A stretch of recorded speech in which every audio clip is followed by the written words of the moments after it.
Hello everyone, welcome to my channel. तो हम लोग पढ़ रहे हैं क्लास 12 का चैप्टर अमाइंस। अमाइंस में हम लोग अब तक क्या क्या पढ़ चुके हैं। अमाइंस में हम लोग उसकी प्रिपरेशन मेथड पढ़ चुके हैं, फिजिकल प्रॉपर्टीज़ पढ़ चुके हैं। तो हम लोग पढ़ क्या रहे हैं, हम लोग पढ़ रहे हैं केमिकल रिएक्शन। तो आज केमिकल रिएक्शन में हम लोग पढ़ेंगे इलेक्ट्रोफिलिक सब्स्टिट्यूशन। देखिए, इलेक्ट्रोफिलिक सब्स्टिट्यूशन एक बहुत ही ईजी टॉपिक है, लेकिन यहाँ बहुत सारी चीज़ें नई नई आपको पता चलेंगी, इसलिए इस टॉपिक को ध्यान से पढ़िएगा। देखिए, सबसे पहले हम लोग इलेक्ट्रोफिलिक सब्स्टिट्यूशन में पढ़ेंगे ब्रोमिनेशन, लेकिन उससे पहले एक बात आती है कि हमारे इलेक्ट्रोफिलिक सब्स्टिट्यूशन जो रिएक्शन होती है वो कौन से कंपाउंड दिखाते हैं। देखिए, वो हमारे बेंजीन रिंग जो होता है, बेंजीन रिंग जो होता है वो सबसे ज़्यादा आपकी इलेक्ट्रोफिलिक सब्स्टिट्यूशन रिएक्शंस दिखाती है। जो हमारी बेंजीन रिंग होती है वो एज अ न्यूक्लियोफाइल काम करती है। ओके, किसकी तरफ काम करती है? एज अ न्यूक्लियोफाइल काम करती है, क्योंकि इसके पास ऑलरेडी बहुत सारे इलेक्ट्रॉन्स हैं। और इलेक्ट्रोफिलिक सब्स्टिट्यूशन इसे क्यों कहते हैं? क्योंकि एक इलेक्ट्रोफाइल आता है और इससे क्या कहता है, भाई मुझे अपने इलेक्ट्रॉन्स दे दे ताकि मैं क्या हो जाऊँ, स्टेबल हो जाऊँ। लेकिन ये नॉर्मली होती किसने? बेंजीन रिंग में। लेकिन हम लोग यहाँ क्या पढ़ रहे हैं? हम लोग यहाँ पढ़ रहे हैं अमाइंस। अमाइंस क्या होता है?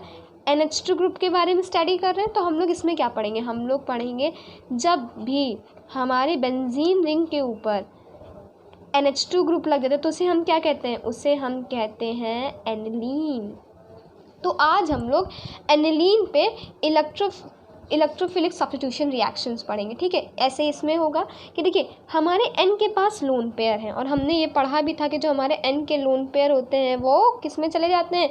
कॉन्जुगेशन में चले जाते हैं। सभी को याद होगा जब हम लोगों ने कौन सी अराइल अमाइन वाली रिएक्शन पढ़ी थी तो उससे हमें पता है कि हमारा जो N के लोन पेयर है वो कॉन्जुगेशन में चले जाते हैं और क्या बनाते हैं? बहुत सारे रेजोनेटिंग स्ट्रक्चर्स बनाते हैं। एनिलीन के पास एक इलेक्ट्रोफाइल आएगा और एक कंपाउंड बनाएगा। इसी तरह हम लोगों को सारी रिएक्शंस पढ़ी है, ब्रोमिनेशन, नाइट्रोनेशन, सल्फोनेशन और फ्रेडरक्राफ्ट एसाइलेशन। देखिए, आज हम लोग क्या पढ़ेंगे? आज हम लोग पढ़ेंगे ब्रोमिनेशन।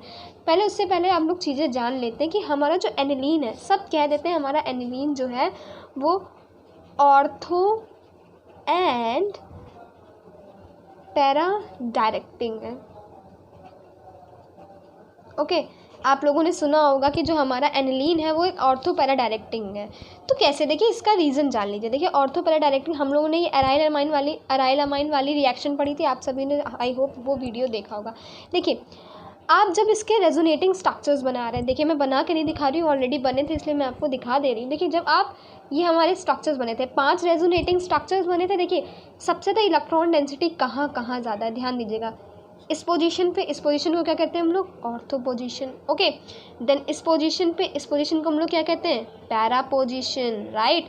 फिर इस पोजीशन को हम लोग क्या कहते हैं? इसको भी हम लोग ऑर्थो कहते हैं। तो देखिए, ऑर्थो, ऑर्थो, पैरा, इन 3 पोजीशन पे इलेक्ट्रॉन डेंसिटी क्या है? ज़्यादा है। इसी वजह से क्या एनिलीन हमारा क्या है? ऑर्थो पैरा डायरेक्टिंग, और कोई रीज़न नहीं है। आपको ये चीज़ याद रखने की ज़रूरत नहीं है कि हमारा एनिलीन जो है वो ऑर्थो पैरा डायरेक्टिंग है। जो भी कोई भी कंपाउंड है वो ऑर्थो पैरा डायरेक्टिंग। आपको उसके रेजोनेटिंग स्ट्रक्चर्स बना के देखने और देखना है कि कहाँ कहाँ ज़्यादा आपकी इलेक्ट्रॉन डेंसिटी ज़्यादा है। उस हिसाब से जहाँ इलेक्ट्रॉन डेंसिटी ज़्यादा है वहीं इलेक्ट्रोफाइल आके अटैक करेगा और आपका कंपाउंड बना लेगा। तो इस तरह से। लेकिन हाँ, एक बार और सुन लीजिए, पोजीशंस में आपको फिर से एक बार डिफाइन कर देती हूँ। ये तो 11th का पार्ट है, सभी को आता भी होगा, लेकिन एक बार फिर से मैं आपको सारी पोजीशंस बता देती। देखिए, ये जो पोजीशन होती है वो क्या होती है? Ortho position. ओके, ये जो पोजीशन होती है ये कौन सी होती है? Meta position. ओके, ये जो पोजीशन होती है वो कौन सी होती है? Para position. ओके, ये जो पोजीशन होती है ये भी कौन सी होती है? Meta position. और ये जो पोजीशन होती है ये भी कौन सी होती है? Ortho position. ठीक है, मैंने आपको सारी पोजीशन बता दी हैं। तो उस हिसाब से जो हमारा एनिलीन है वो कौन सा है? एनिलीन हमारा क्या है? Ortho para directing. इससे हमें क्या पता चला? एनिलीन हमारा ऑर्थो और पैरा डायरेक्टिंग, यानी जब हमारा इलेक्ट्रोफाइल किस पे अटैक करेगा? ऑर्थो पोजीशन पे और पैरा पोजीशन पे। मेटा पोजीशन पे कोई भी सब्स्टिट्यूशन नहीं होगा, यानी जो भी हमारा इलेक्ट्रोफाइल आएगा वो, जैसे मान लीजिए ये है हमारा ब्रोमिनेशन में कौन आता है? हमारा ब्रोमिनेशन में आता है Br प्लस हमारा इलेक्ट्रोफाइल होता है। देखिए, जब भी Br आएगा वो क्या करेगा? एक H को, यहाँ के एक H को सब्स्टिट्यूट करेगा, -H हम लोग लगा देंगे और एनिलीन की जगह हम लोग क्या लगा देंगे, NH2, और इस H की जगह क्या लगा देंगे, सॉरी इस H की जगह हम लोग क्या लगा देंगे, Br। तो ये हमारी पूरी कहानी थी कि कैसे हमारी रिएक्शंस होंगी। तो देखिए आगे हम लोग पढ़ते हैं क्या लिखा है। हम लोग को लिखा है aniline react with bromine water at room temperature to give a white precipitate of 2,4,6 tribromoaniline. Okay, आपसे क्या कह रहा है कि जब भी हमारा एनिलीन है ब्रोमीन वाटर के साथ रिएक्ट करता है तो क्या बनाता है, 2,4,6 ट्राई ब्रोमो एनिलीन। और देखिए कलर याद रखिएगा कौन से कलर का बनाता है, क्योंकि कभी कभी कलर से भी क्वेश्चंस आ जाते हैं। तो कौन सा कलर का कंपाउंड बनाता है, वाइट कलर का कंपाउंड, जिसका क्या नाम है, 2,4,6 ट्राई ब्रोमो एनिलीन। तो देखिए इसकी जो एनिलीन है वो इतना ज़्यादा हाई रिएक्टिव हो जाता है, इस वजह से तीनों पोजीशंस पे, यानी दोनों ऑर्था पोजीशंस पे और एक पैरा पोजीशन पे आपका क्या, Br लग गया। ये किस वजह से हुआ, ये इस वजह से हुआ क्योंकि जो हमारा एनिलीन है वो बहुत ज़्यादा रिएक्टिव होता है, इस वजह से तीनों पोजीशंस पे क्या लग गया, Br लग गया। लेकिन हमारे पास एक क्वेश्चन आता है कि अगर हमने सिर्फ और सिर्फ एक मोनो सब्स्टिट्यूटेड प्रोडक्ट चाहिए, राइट, हमें सिर्फ और सिर्फ क्या चाहिए, हमें सिर्फ और सिर्फ मोनो सब्स्टिट्यूटेड प्रोडक्ट चाहिए, तो हमको क्या करना पड़ेगा, उसके लिए भी आपका आंसर है। चलिए आगे देखते हैं क्या लिखा है, क्या लिखा है देखिए ध्यान से समझिएगा। The main problem encounter during a electrophilic substitution reaction of aromatic aniline is that of their very high reactivity. जो मैंने आपको बताया कि सबसे बड़ी प्रॉब्लम क्या होती है जब हम लोग ब्रोमिनेशन कराते हैं, इलेक्ट्रोफिलिक सब्स्टिट्यूशन रिएक्शन एनिलीन में कराते हैं, तो उसकी हाई रिएक्टिविटी एक उसका क्या बन जाता है, प्रॉब्लम बन जाती है। Substitution tends to occur at ortho and para position. If we have to prepare a mono substituted aniline derivative, this can be done by protecting the NH2 group by acetylation with acid anhydride, then carried out the desired substitution followed by hydrolysis of substituted amide to the substituted amine. Okay, I hope मैं आपको इसको समझा देती हूँ। इतना बड़ा लिखा था, क्या लिखा है देखिए, अगर आपको एक मोनो सब्स्टिट्यूटेड प्रोडक्ट चाहिए, यहाँ मैंने आपको क्वेश्चन क्या बताया, क्वेश्चन ये है, इस क्वेश्चन का आपको आंसर चाहिए कि हमें सिर्फ एक मोनो सब्स्टिट्यूटेड प्रोडक्ट, यानी हमें एक ही पोजीशन पे ब्रोमीन चाहिए, तो हमको क्या करना पड़ेगा, इसके लिए आपको क्या करना पड़ता है। देखिए ये जो हमारा एनिलीन है NH2, देखिए ये जो NH2 है, हमारा जो एनिलीन है, इसकी हाई रिएक्टिविटी क्यों है, पहले ये समझिए, हाई रिएक्टिविटी क्यों है, क्यों, इन लोन पेयर्स की वजह से। ये लोन पेयर रिंग में उतरते हैं और क्या हो जाता है, ये ऑर्थो पैरा डायरेक्टिंग हो जाता है। ओके, हमें क्या करना होगा, इन लोन पेयर्स को कहीं और बिजी करना होगा कि जिससे कहीं और कॉन्जुगेशन में चले जाए। इसके लिए हम लोग क्या करते हैं, इसके लिए हम लोग करते हैं ग्रुप प्रोटेक्शन करते हैं।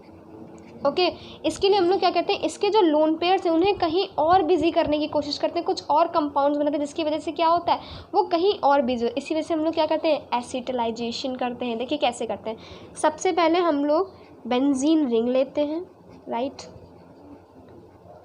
उसके ऊपर है ये लोन पेयर H और H, ऐसे लिख दीजिए।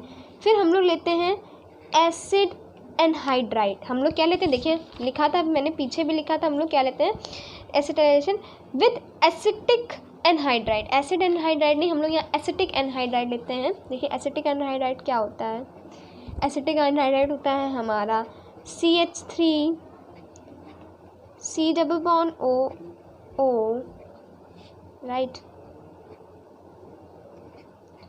ये हमारा होता है एसिटिक एनहाइड्राइड। और क्या हम लोग लेते हैं, पिरिडीन लेते हैं, राइट, और हम लोग क्या लेते हैं, पिरिडीन लेते हैं। देखिए फिर रिएक्शन होती कैसे, देखिए ध्यान दीजिएगा, ये जो हमारा H हमने अलग से लिखा है, इस कंपाउंड को हम लोग अलग निकाल लेते हैं, राइट, तो क्या निकल गया हमारा CH3COOH हमारा निकल जाता है और एक कंपाउंड बनता है, क्या बनता है, देखिए यहाँ मैं बना देती हूँ इसको, कि हमारा एक कंपाउंड बनता है NH। जो बाकी चीज़ें बची उसको हम लोग ज्वाइन कर देते हैं, क्या क्या बचा है, C double bond O CH3, जिसका नाम क्या है, इसको हम लोग शॉर्ट फॉर्म में क्या कहते हैं, एनिल। ओके, आप एनिल भी लिख देंगे तो बिल्कुल सही है। फिर हम लोग क्या करते हैं, इसकी ब्रोमीन वाटर से रिएक्शन कराते हैं, Br2 के साथ इसकी रिएक्शन कराते हैं। फिर क्या होता है देखिए, ध्यान से देखते जाइए। इसकी हम लोग रिएक्शन कराते हैं, C double bond O CH3, सिर्फ एक ही पोजीशन पे Br लगेगा, राइट। फिर आप इसकी क्या कराते हैं, हाइड्रोलिसिस कराते हैं। इसकी जब आप हाइड्रोलिसिस कराते हैं तो ये हमारा जो ग्रुप होता है वो किस में चेंज हो जाता है, NH2 में, और एक ये Br में, राइट। आई होप सबको समझ में आ गया होगा। अगर आपको मोनो सब्स्टिट्यूटेड प्रोडक्ट चाहिए तो आपको इतने सारे स्टेप, देखिए इससे होता क्या है, देखिए यहाँ लिखा है कि जो N के लोन पेयर्स होते हैं ना, और ये जो हमारा एनिल बना है, एनिल के साथ ये CO के साथ ही किस में चले जाते हैं, हमारे रेजोनेंस में चले जाते हैं, जिससे वजह से क्या होता है, ये लेस अवेलेबल होते हैं रिंग के लिए और ये यहाँ फंस जाते हैं, इस वजह से रिंग में आ नहीं पाते। इस वजह से ऑर्थो पैरा पोजिशंस पे इतनी ज़्यादा हमारी इलेक्ट्रॉन डेंसिटी बन नहीं पाती। इस वजह से सिर्फ आपको क्या मिलता है, एक पैरा प्रोडक्ट मिलता है और एक मोनो सब्स्टिट्यूशन हो जाता है। तो ध्यान दीजिएगा, अगर आपको मोनो सब्स्टिट्यूशन चाहिए तो आपको कितने स्टेप करने पड़ेंगे, 1 2 3, ओके 3 स्टेप्स में आपको मोनो सब्स्टिट्यूशन प्रोडक्ट मिल जाएगा। लेकिन अगर आपको ट्राई सब्स्टिट्यूटेड प्रोडक्ट चाहिए तो डायरेक्ट Br की रिएक्शन कराइए, ब्रोमीन वाटर की रिएक्शन कराइए, रूम टेम्परेचर पे आपको क्या मिल जाएगा, ट्राई सब्स्टिट्यूटेड प्रोडक्ट मिल जाएगा, NH2, right, Br Br Br, right. I hope सबको समझ में आ गया होगा। एक जो लास्ट का स्टेटमेंट है वो भी हम लोग देख लेते हैं क्या लिखा है।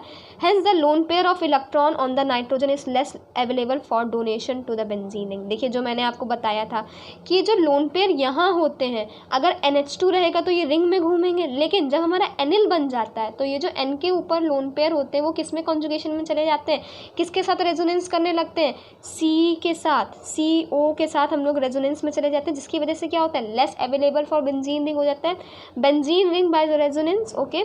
Therefore activation effect of NHC double bond O CH3 group is less than that of amino group. I hope सबको समझ में आ गया होगा। ये था हमारा ब्रोमोनेशन।